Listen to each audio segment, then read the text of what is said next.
Hey YouTube, and to get out the cameras and talk about filmmaking. So of course, shooting on some Maltese Falcon, because what else?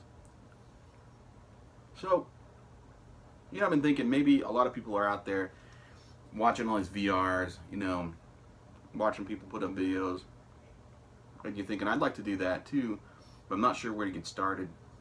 I thought I'd just put out, the information that I have, and working in industrial video, film, and give you an idea of what you might be looking at, what it might cost, and maybe you can decide, what level you want to try to shoot at. So the first thing to consider is, what do you want to shoot on? Now, I just want to throw this out there. If all you have is your phone and you're not sure if you want to get into all this other stuff, that's fine. I wouldn't hesitate for a moment to just put out videos with the phone. I know that watching, presenters, some of my favorite presenters, they just shoot with their phone. They put their phone in the car and they just shoot. Look at Justin Taylor. I mean, he puts his phone in his truck and he talks, and I love that guy. He's great. You really don't need to do anything else. Only do this other stuff. Only climb the ladder and learn all this technology and complicate your setup if it's something you're interested in, you want to do. Don't feel like you have to. I wouldn't. So, with that out of the way, let's talk about cameras first. So this is a DSLR camera. Now, why would you want a DSLR camera? Well, maybe you've seen some presenters with some really beautiful, imagery. I know that sometimes mutton chops shots, he's like in focus and kind of behind him it's sort of out of focus. You might even see other YouTube people just have these very cinematic look, to their videos, and you're thinking, how do I get that? Well, the way to get a truly cinematic look with a shallow depth of field is with a 35 millimeter camera like this. The reason it does that is that the photons of light literally spread out onto a 35 millimeter size sensor, just like in the old days of 35 millimeter cameras of like film. Same thing. So in the earlier days of video, like back in the late 90s, when people really started making a lot of movies with video cameras actually, and it became like a huge thing, and it was like everybody everywhere was getting into it. The first 24p camera came out. That was kind of the big push. The thing about those cameras is that they were very deep depth of field, so everything was kind of just in focus. Like from here to all the way back was all in focus, and that didn't look very cinematic at all, because those were 1/3 inch size sensors that was picking up the light, and that's what gave it a very flat look. These bring it out and make it look very cinematic. There's a lot of cool stuff about these. This is basically a camera body. Comes with this is a zoom lens. It's a separate thing. This is a prime lens. Difference is that this doesn't zoom. You're just stuck at whatever zoom level you're at. This is usually going to yield a sharper image than this zoom lens. But the important thing to understand is that they're not going to give you an autofocus. None on video. If you find something like this that has autofocus, that's something newer that I haven't seen. This stuff is changing all the time. I wouldn't be surprised, but the last time I went shopping for these things, that's just not how they work. So, in fact, the video is usually pretty limited compared to the still capabilities. So, you're going to probably want somebody operating for you, or you're going to want to have a big screen to look at while you do it, and it is tough to keep yourself in focus. These things have a very shallow depth of field, which means that just a little bit of movement can put you out of focus. So it looks really cool, but keep in mind it's going to be tough to operate. You're not going to really be able to use this screen back here. I mean, it's possible to do it if someone else is sitting there and using that and pulling focus for you. It's possible, but it's also risky, because it's a very small screen. It's not the full resolution, and it's very easy to actually be way off and end up with a much blurrier picture when you blow it up and put it on YouTube than you thought you had. So if you use one of these, I would have somebody else operate it to make sure that you're in focus at all times, and I would have them have a monitor because they're going to need to see it at full size, full resolution. The monitor they're going to need is going to be just a regular TV that has HDMI. That's like literally any like modern television, or a computer monitor that has DVI or HDMI. Now, it's important to understand those are the same video signal. A DVI port that you see on computer monitors carries 2 video signals of the same exact type as the HDMI, which carries 1 video signal. You can't have a monitor that uses VGA. It has to have either DVI or HDMI. They're the same video signal, they're different plugs, so you just have to get different adapters and stuff.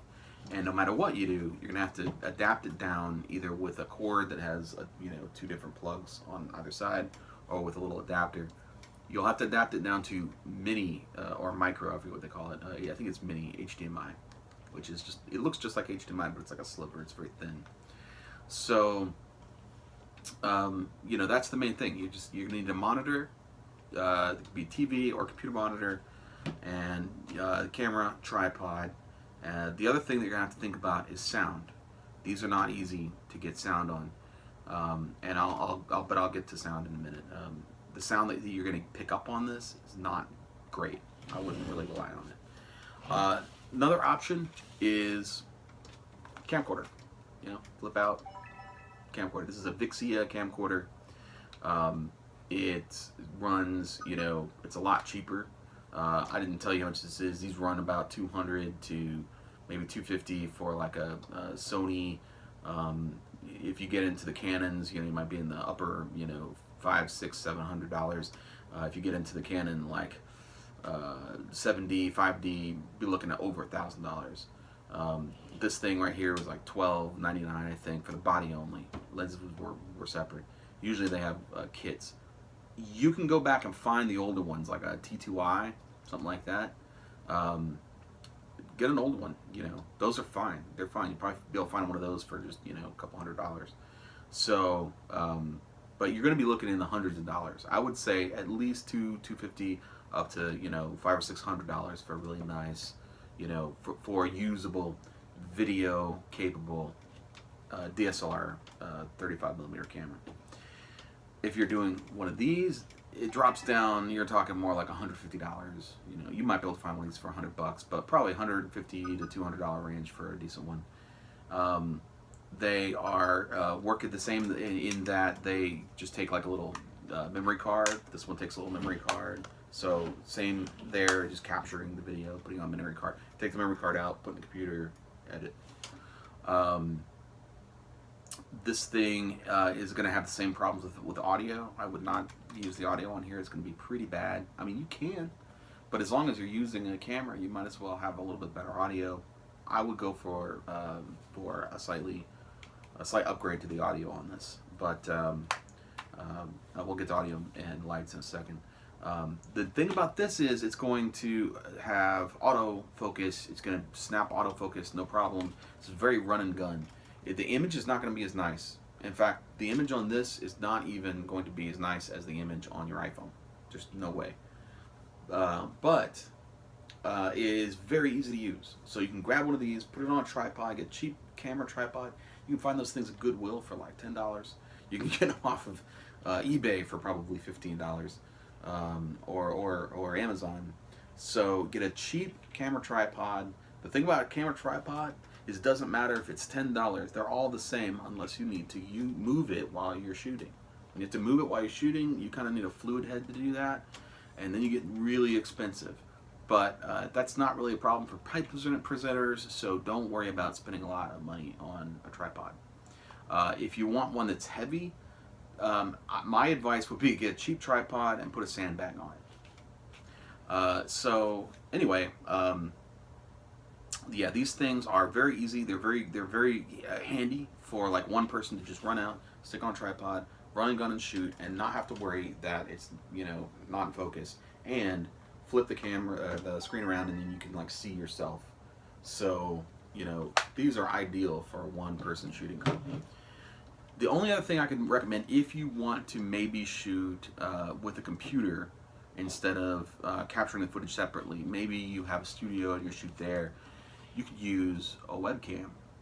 Webcam, this is a C920. This thing runs around, I think it's around $100, 100 something. It's really cheap. It's the cheapest among all these, definitely. It's Logitech C920, shoots HD 1920 by 1080, full HD resolution. It's made to clip on to a screen, like a monitor is the idea. You like clip it onto a monitor and it stays right there. But it also has a screw underneath, and you can mount it onto any kind of tripod or whatever. That's what that's for. Or a special arm that they make to put these on, which I'll show you in a minute. And you know, these things are great because you can kind of do in-camera production. So the way that would work is, say you plug this into your computer, while you're shooting, you could have overlays that would be on screen. You could get multiple cameras, put one on your table if you want to demonstrate maybe some pipe cleaning or whatever you're doing, blending, and then you want another camera pointed at your face, and just in camera without having to go back and edit later. You want to like flip back and forth. You could do that with broadcasting software, which I'll show you in a different video. We'll talk about software. And another thing that you might want to do is compositing. Like, say you want to have green screen, blue screen, whatever, and behind you, and put something behind you. That's usually something you have to do in post-production. But if you use a webcam and you record your stuff in the computer, you could do all that real time, and there's like no editing. In fact, you could create an intro for yourself as a rendered video, create an outro as a rendered video, and then just record everything, do everything in camera, do your compositing in camera, change cameras, multicam, like a TV show almost, camera A, camera B, in real time if you wanted to. And then when you're done, you're done. You just drag and drop it into the editor, video editor, pop the intro on the front and the outro on the back, hit render, you're done. And that's why I would say this is a really good option if you have a studio with a computer right there and you can do that. There are major advantages doing it that way, especially for time purposes. And thing for me, I find, is that the faster I kind of make things, the easier I make things, the more likely I'll be able to fit in like videos without having to spend all night or just put it off until tomorrow. And that way you can kind of shoot more videos and stay consistent and get more done. If you want to do more production quality, you could do that and still make your production fairly short, instead of like shooting a bunch of video then having to edit and do compositing and do all this stuff every time, at the end of it. So that's definitely an option I would recommend. Those are your camera options that I would think about. Then you got your sound options. Okay, so this is a little shotgun cardioid mic. What makes it a cardioid is that it has little fins on the side where it takes sound in from the sides, and what it does is it's taking sound in from the front, it's taking sound in from the side, and any sound that is identical coming from both sources will cancel itself out. So it's what they call monodirectional, unidirectional. You aim it here and I just get the sound in front of me, I don't get the sound from all around it. The opposite of omnidirectional, which you don't want, because you probably don't want to pick up every sound in the room. You just want to pick up your voice. So you're going to point this at you and talk. So this is a really handy thing to have. Now, these things are really cool because they have these little shoe mounts that it's like a shoe mount that you put on to it.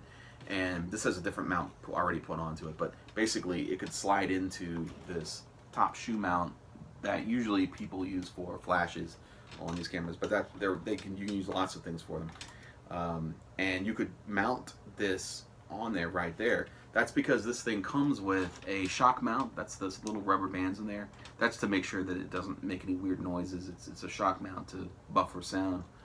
So as you're handling camera and stuff, it doesn't like transfer to the microphone. So it comes with a shock mount, and it comes with this little thing. You can find these things for like $100, $150. They had them at Fry's. I got them on Amazon, and they have a little. This is important. A 3.5 millimeter stereo jack, same kind of thing you have on any like MP3 player or Walkman. That's going to be the type of jack that you're going to have for all of these kinds of DSLR cameras. and all these kinds of you know, little camcorders. So this camcorder doesn't have a little top shoe mount, but if you get one that does, it might be a better idea for you, because you'll be able to mount that there and just put this whole thing on a tripod, and just you're done. And you've got great video, you got great sound. It's gonna like autofocus. It's gonna get, you know, really nice sound. Put a battery in this. This is rechargeable, and you're good to go. So that is a really good option if you're using these kinds of cameras. If you're using computer, you're gonna need a different kind of camera. Well, you don't. You could use this with a computer actually, but another kind of mic that might be more convenient for a computer would be like a blue. This is a blue snow from it's called a Snowball, and Snowball Ice from Blue Microphones. Now Blue makes two grades of microphones that are very popular right now, especially with Twitch and YouTube, and that's the Snowball, which runs about $50, and the Yeti, which is about $100. The Yeti is a little bit better, but I like the Snowball. I just use this. I don't see any point in spending extra money on it. Sounds great. Has a USB in the back, so it plugs right into your computer. And this one is a cardioid only, so it picks up stuff from the back and cancels out, you know, anything it hears in the back is canceled out. So this does the same thing. It's because it's cardioid. They have versions of this that have omni, cardioid. They have different modes. You're always going to want to use it to use it in cardioid mode.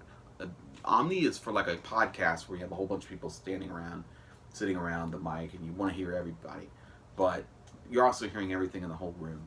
So cardioid mode, or one that does cardioid, is what you want. That's the Blue Snowball. You could also get like a regular XLR. That's this plug back here, this big three-prong plug. This is like a professional audio mic, but you'd have to amplify this. Even if it has phantom power coming in or has a battery or whatever, it still needs amplification. And an amp, I have like a $35, you know, amp that, you know, has a little tube amp and digital, and you know, you can get little mic amps pretty cheap, about $35 to $100 for a mic amp. But I wouldn't say there's really any advantage to doing that. I would just get a USB. Honestly, if you're going to use a computer, just get a USB mic. You'll probably be a lot happier with that. And then what are you going to mount it on? Well, this is an arm. This thing's about $15 on Amazon, and I think maybe eBay. It looks like a desk lamp, but it's not. It's actually made for like audio stuff. And you can screw these on here. You could screw an adapter on here and put like a hot shoe mount, you know, type thing on here. You could just put almost anything on here. You can even put a camera on here. You could adapt the bottom of this and put your HD camera on here. You get two of these, put your camera on one and your mic on the other. And if you had a stationary place where you were shooting, you know, say you had a little studio and you have like a blue screen, and you have a computer, you're shooting in a computer, you're using broadcasting software to record, and you've got these arms, and you've got your audio on one of them, you got your video on the other one, you got maybe another camera on another one. You can just like put it wherever you want.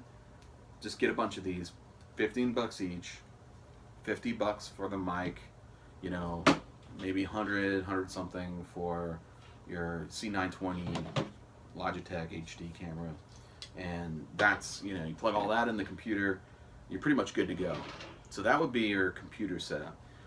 Only thing is lighting, and if you're doing indoor stuff, you're going to need lighting no matter what you shoot with.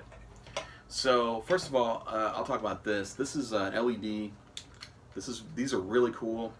They take batteries, and you can diffuse them. You could just put this right here, put one here, and get really nice bright light. Now watch when I put diffusion on it. It gets a lot softer. Now it's like a lot of that like bright, harsh white light is gone. I pull it off, boom. So diffusion is something else you're going to want to look into, buying some diffusion. These are just little pieces I've cut out. Usually they come in much bigger pieces. They're sized for gel frames, but that's a whole other thing. So these LED lights, I think you can get like a box of 2 of these for like $30 or maybe less than that. These things are really cheap. They're really cool. You can mount them on something. You can mount them on a light. stand, this light stand, yeah, these things are like $10, I think, on Amazon and eBay, whatever. They're really cheap. They have these universal sort of mounts that you can put like Hollywood like lights on, 1Ks and 500Ks and stuff like that, or 500 watts. Just barn door like regular lights. That's what that's for with the knob. But it also has a screw on it, so you could screw like this onto it and use it to mount this type of light as well.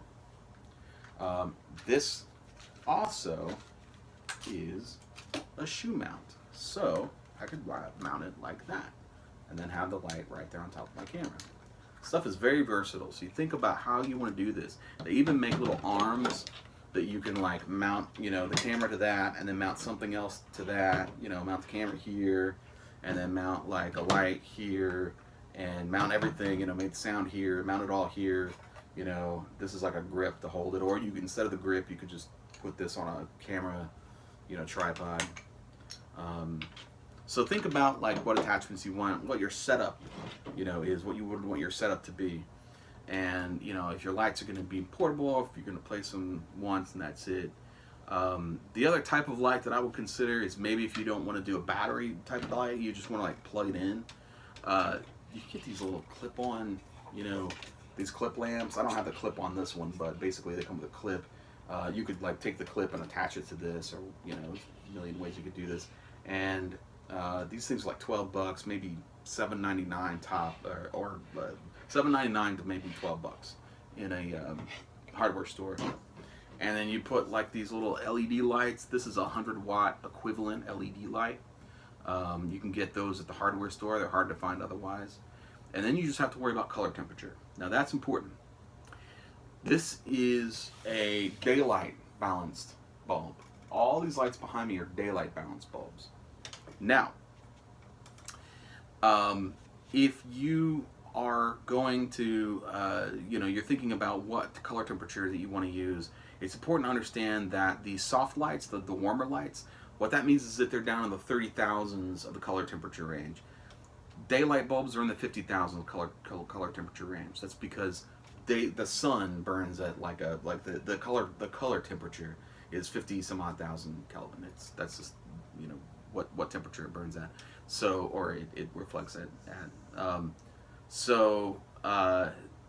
What you want to do is you're going to need to think about not what color temperature you want to shoot at, because that can be very confusing. It's like your camera's going to bounce to whatever it is. It doesn't really matter what you choose.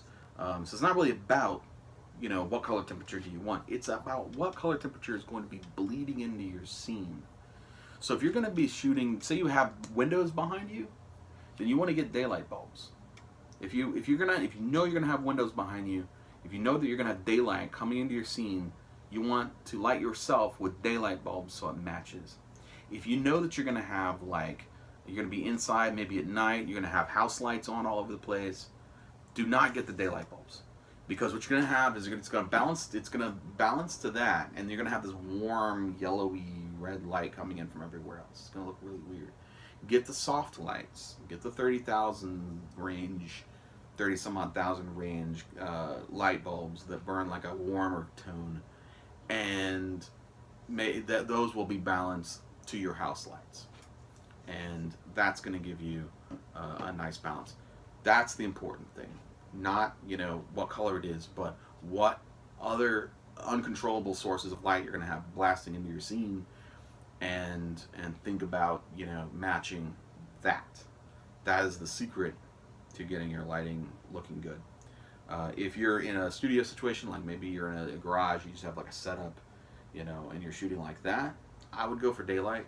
It's just warm. It's bright and white. It's easy to, it's just easy to work with. But your camera is going to auto balance as long as there's only one basic type of light coming through. Fluorescents, by the way, are also kind of a very cool daylight type light. So if you have fluorescents in your scene that you can't get rid of, again, daylight. Anyway, that's just a big overview of cameras, sound, and lights for shooting simple YouTube videos and thinking about whether you want to go with something complicated that gives you a really awesome cinematic picture, whether you want to go with something super run and gun that's going to be very easy to use for one person especially, or whether you're going to have a lot of effects like compositing and multi-camera and stuff like that, and you want to do it, you know, at the time of recording and not have to edit later right there in the computer, then you might be thinking webcam. Other than that, your choices are pretty straightforward as far as sound and lighting. So that's it. I hope that I was able to help out, and I hope that you have fun shooting videos, and I can't wait to see what you guys shoot. I will be watching, and let me know if this video helped you at all. Appreciate it. So until next time.